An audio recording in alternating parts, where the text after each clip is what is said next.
Hello there, Happy New Year guys, it's 2019 and Arsenal are off to a winning start with a 4-1 win over Fulham. I think in the circumstances it's a flattering scoreline. I don't think it was ever really quite as comfortable as that. Excuse me, I'm just moving the microphone a bit closer. But look, we got there in the end, and I think after what had happened at Anfield, this was all about getting the 3 points and stabilising a little bit. I think we got lucky in the first half. Sessegnon missed two glorious chances. One, I was behind that goal, and the second one, where the ball came across the box, I initially thought Leno had made an unbelievable save. It was the only way I could kind of make sense of the fact the ball hadn't hit the net. Turns out he pretty much missed the ball as it came across. He also missed a very presentable one-on-one. Arsenal was sloppy in the first half, particularly I thought Granit Xhaka was having a poor game. Then he popped up, scored the opening goal. We got the second goal shortly after half time for Lacazette. I think he needed that, and he was played very hungry today, and he, got the goal that he probably deserved. Fulham got back into the game. I think there's possibly a foul on Torreira in the build-up from Seri, who made a big difference when he came on, it seemed to me. But look, we found a way to win 3-1, 4-1, Ramsey and Aubameyang eventually getting his goal after it felt like it might not be his day in front of goal.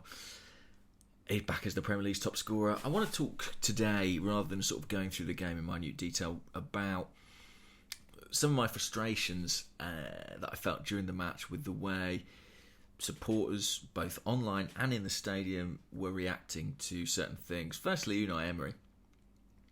I do think that he has come in for some undue criticism in the last few days since the Liverpool game. I think interrogation of his methods is fine. I think questioning his decisions is fine.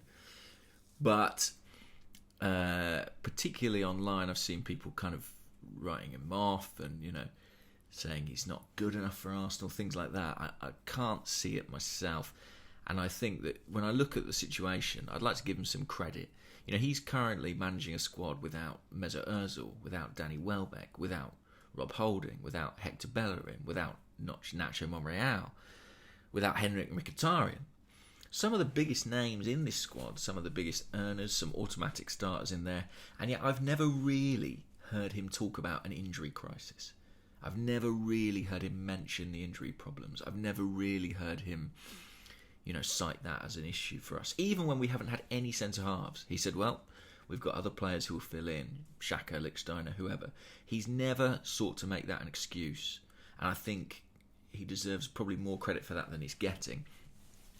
I also think people are sort of a bit fatigued of the whole half-time substitution thing, but I think they might be missing the point. It's not always the case that the half-time change is one made because we're not doing things right in the first half, or there's a tactical issue. I think that Unai Emery is seeking to manage certain members of his squad by giving them 45 minutes rather than 90.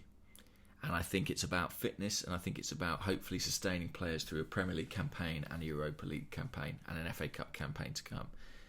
I'll give you the example of Shkodran Mustafi, who played 45 minutes at Liverpool, 45 minutes today against Fulham. Not particularly well in either, I will admit. But he's a player on his way back from injury, and I think that Emery speaks to the doctors and they say, well, he's probably good for 45 minutes, and he thinks, we'll do that. He played Lucas Torreira for the second half today. It's 45 minutes less running on his legs. It's 45 minutes less in the tank. And if he keeps doing that with different individuals across the course of the season, as we've seen him doing with Lacazette, we've seen him doing with Ramsey, Iwobi, and others, 45 minutes here, 45 minutes there, it might make all the difference come March or April. It might have saved them a few games. And I think it's probably a more intelligent strategy than some people are suggesting. His decision to substitute Alex Lacazette was booed by fans in the Emirates Stadium. I thought that was bizarre.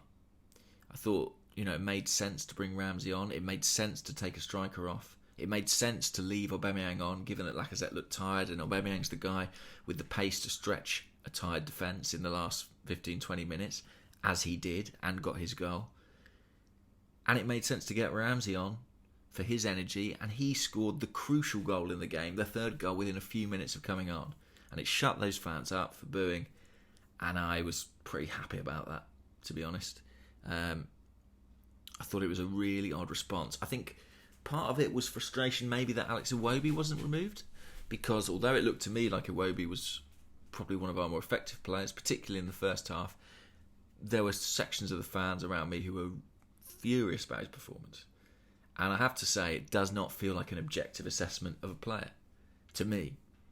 I know he makes obvious misplaced passes here and there, but in the first half he created 3 goal-scoring opportunities in a team that wasn't playing well, got himself an assist.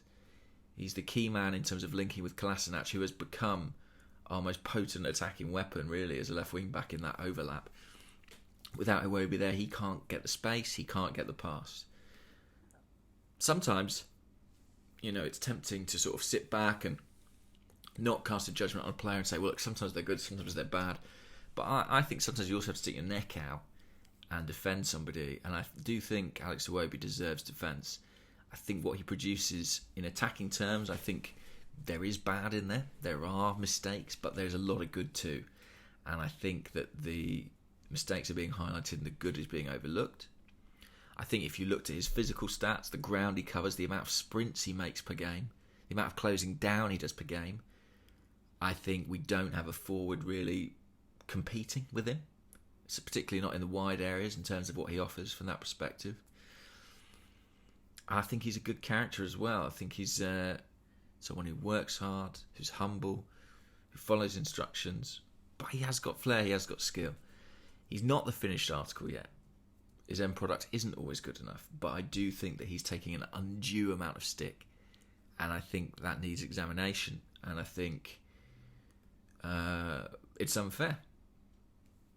That's my opinion. So yeah, a little bit of a defence today of Iwobi and of Unai Emery.